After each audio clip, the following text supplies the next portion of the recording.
Welcome to Silora study maths. आज का हमारा टॉपिक है Bloom taxonomy psychomotor domain. Let's start.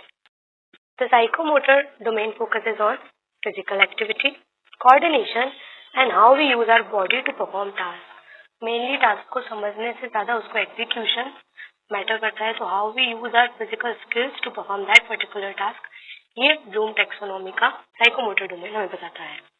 Learning isn't just about thinking और फीलिंग। जो हमारी लर्निंग है वो सिर्फ थिंकिंग और फीलिंग ही नहीं है, उस टास्क को एग्जीक्यूट करना भी बहुत ज्यादा जरूरी होता है। ना हम लेवल की बात करें तो level 1 imitation, level 2 manipulation, level 3 precision, level 4 articulation, level 5 naturalisation. Now one by one सारे लेवल को हम एग्जांपल्स के साथ समझेंगे। लेवल 1 हमारा है imitation. This is the starting point, this is level 1। यहाँ से हमारा साइकोमोटर डोमेन का लेवल 1 स्टार्ट होता है। यहाँ पर जो बच्चा रहता है वो स्टूडेंट को देखता है, या कुछ भी एक्सपर्ट रहता है, या अपने घर में पेरेंट्स को देखता है, and they try to repeat the action. जो भी वो सामने वाला पर्सन एक्शन कर रहा है वो उसको रिपीट करने का ट्राई करते हैं। इस लेवल को हम बोलते हैं सी एंड डू स्टेज।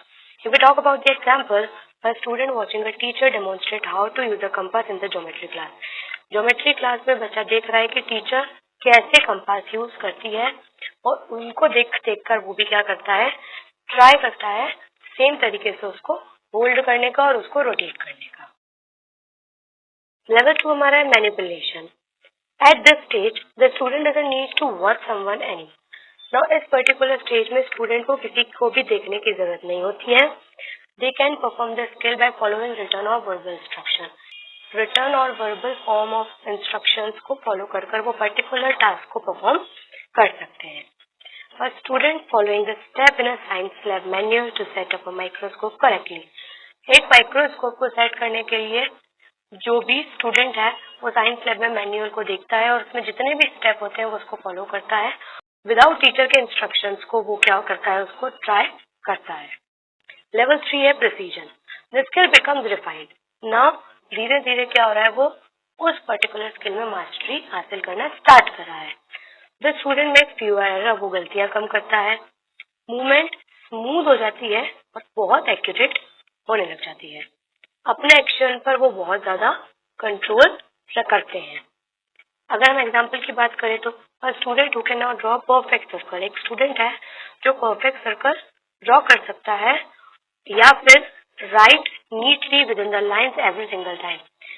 अगर हम छोटे बच्चों की बात करें तो वो परफेक्टली गिवन लाइन में लिख सकते हैं आप विथ हाई एक्यूरेसी।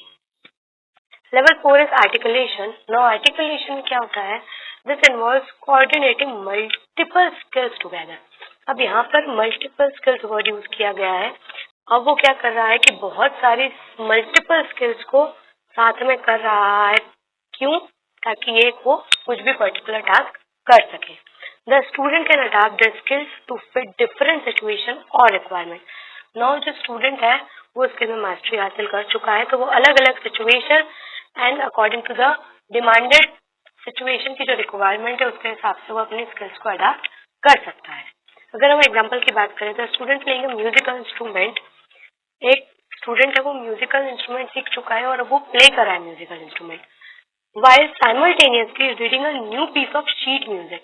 मतलब कि उसके सामने एक नया शीट ऑफ म्यूजिक रखा है, वो उसको रीड भी कर रहा है ताकि वो टेम्पो को एडजस्ट कर सके। मतलब क्या हो रहा है, वो प्ले भी कर रहा है, उसके साथ साथ वो एक और स्किल यूज कर रहा है, that is reading. Next level है naturalisation. This is the highest level. If we talk about it, this is the last level of the psychomotor domain and this is the highest level. This skill is now an automatic habit. अब till the last level हमने देखा है सारे domain में ही कि last level तक आते आते वो बच्चों की रेगुलर हैबिट में आ जाता है। The student perform the task flawlessly। जितने भी टास्क है विथ उस स्किल को यूज करके वो टास्क फ्लॉलेसली परफॉर्म करते हैं and instinctively without having to think about this step. अब उनको स्टेप याद करने की जरूरत नहीं होती है, वो उनके हैबिट में आ चुका है, इसलिए वो फ्लॉलेसली उस चीज को करते हैं। अगर हम एग्जांपल की बात करें तो a professional typist who can type 80 words पर मिनट, एक टाइपिस्ट है जो 80 वर्ड्स पर मिनट टाइप कर सकता है व्हाइल हैविंग अ कॉन्वर्सेशन, जबकि वो बात भी किसी और से कर रहा है।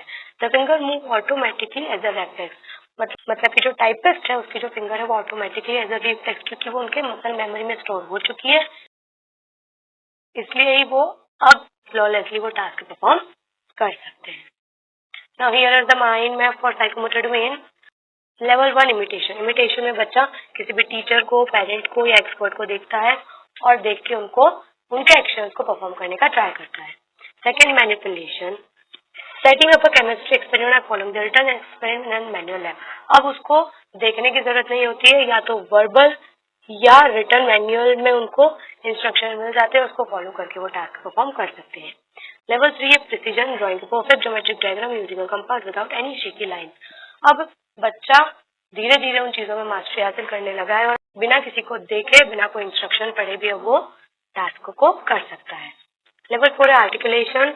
A student using a microscope while simultaneously sketching the specific man accurately, मतलब कि इस स्टेज में वो एक पर्टिकुलर काम को कर सकता है दूसरे काम को ध्यान में रखते हुए भी, मतलब कि वो दो टास्क साइमल्टेनियसली इस लेवल तक कर सकता है। लास्ट लेवल है नेचुरलाइजेशन। इस लेवल तक बच्चों की हैबिट में आ चुकी होती है वो स्किल और वो फ्लॉलेसली उस चीज को करते हैं। So that's it for today's video. Do subscribe for more videos. Thank you.